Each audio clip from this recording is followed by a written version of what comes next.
ওবায়দুল কাদের বাংলাদেশ আওয়ামী লীগের সাধারণ সম্পাদক এবং সড়ক ও সেতু মন্ত্রী।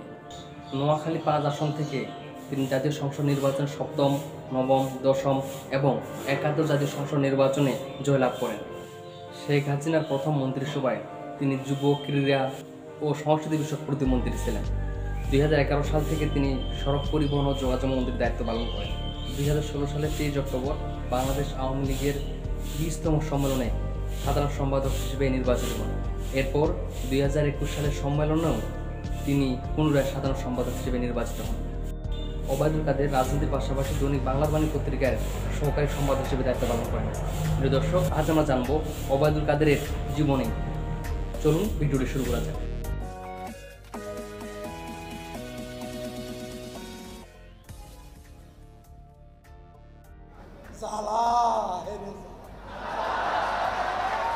অন্তরে জ্বালা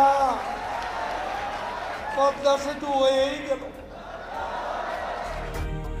ওবায়দুল কাদের ১৯৫২ সালের ১ জানুয়ারি নোয়াখালী জেলার কোম্পানীগঞ্জ উপজেলার বড় রাজাপুর গ্রামে জন্মগ্রহণ করেন। পিতার নাম মোশাররফ হোসেন এবং মাতা ফজিলাতুন্নেসা। পিতা মোশাররফ হোসেন প্রথমে সরকারি চাকরি করলেও পরবর্তীতে শিক্ষকতা পেশায় যোগ দেন। ওবায়দুল কাদের স্থানীয় AHC উচ্চ বিদ্যালয় থেকে মাধ্যমিক পাশ করেন। তার বাবা সেই বিদ্যালয়ের শিক্ষক ছিলেন। ওবায়দুল কাদের নোয়াখালী সরকারি কলেজ থেকে উচ্চ মাধ্যমিক পাশ করেন এবং ঢাকা বিশ্ববিদ্যালয়ে ভর্তি হন। ঢাকা বিশ্ববিদ্যালয় থেকে রাষ্ট্রবিজ্ঞানে অনার্স ও মাস্টার্স সম্পন্ন করেন। রাজনৈতিক জীবন। ওবায়দুল কাদের ছাত্রবেলা থেকে রাজনীতিতে সক্রিয় হন।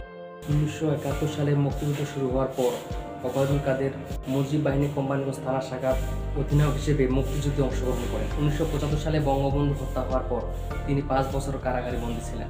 কারাগারে বন্দী থাকা অবস্থায় তিনি বাংলাদেশ ছাত্রলীগের সভাপতি নির্বাচিত হন এবং ২ মেয়াদে সভাপতির দায়িত্ব পালন করেন।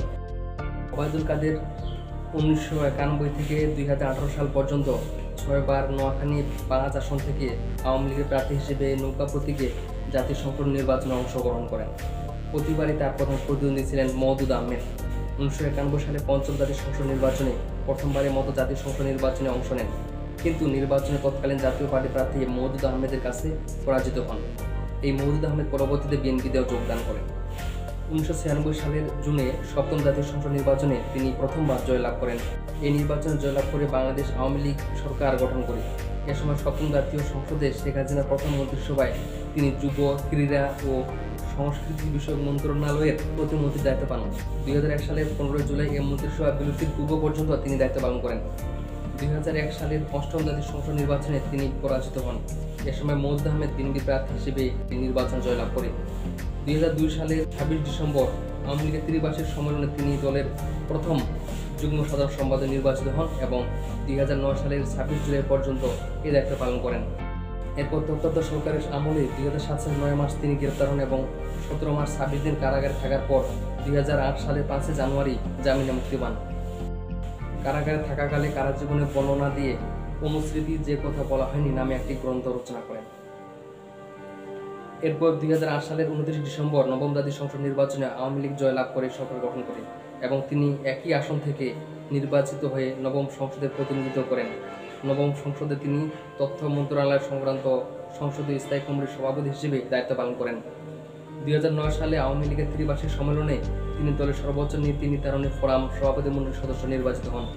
২০১১ সালের ৫ ডিসেম্বর তিনি শেখ হাসিনার দ্বিতীয় মন্ত্রিসভায় তৎকালীন যোগাযোগ মন্ত্রণালয়ে ২০১৪ সালের ১০ম এবং ১৮ সালের একাদশ জাতীয় সংসদ নির্বাচনেও তিনি জয়লাভ করেন এবং শেখ হাসিনার তৃতীয় ও চতুর্থ মন্ত্রিসভায় তিনি সড়ক পরিবহন ও সেতু মন্ত্রী দায়িত্ব পান। ২০১৬ সালের ২৩ অক্টোবর আওয়ামী লীগের ২০তম জাতীয় সম্মেলনে ২০১৬-১৯ মেয়াদে দলের সাধারণ সম্পাদক নির্বাচিত হন। ২০১৯ সালের ২১ ডিসেম্বর ২১তম জাতীয় সম্মেলনেও তিনি সাধারণ সম্পাদক পদে পুনর্নির্বাচিত হন। ওবায়দুল কাদের রাজনীতি ছাড়াও বেশ কিছুদিন সাংবাদিকতা করেছেন এবং বেশ কিছু গ্রন্থ রচনা করেছেন। তিনি দৈনিক বাংলার বাণী পত্রিকার সহকারী সম্পাদক ছিলেন। তিনি মোট ৯টি গ্রন্থ রচনা করেন। তার ৯টি গ্রন্থ নিম্নে তুলে ধরা হলো। বাংলাদেশের হৃদয় হতে, পাকিস্তানের কারাগারে বঙ্গবন্ধু, এই বিজয়ের মুকুট কোথায়, ৩ সমুদ্রের দেশে, মেঘে মেঘে অনেক বেলা, রচনা সমগ্র, কারাগারের লেখা অনুস্মৃতি যে কথা বলা হয়নি, নির্বাচিত কলাম।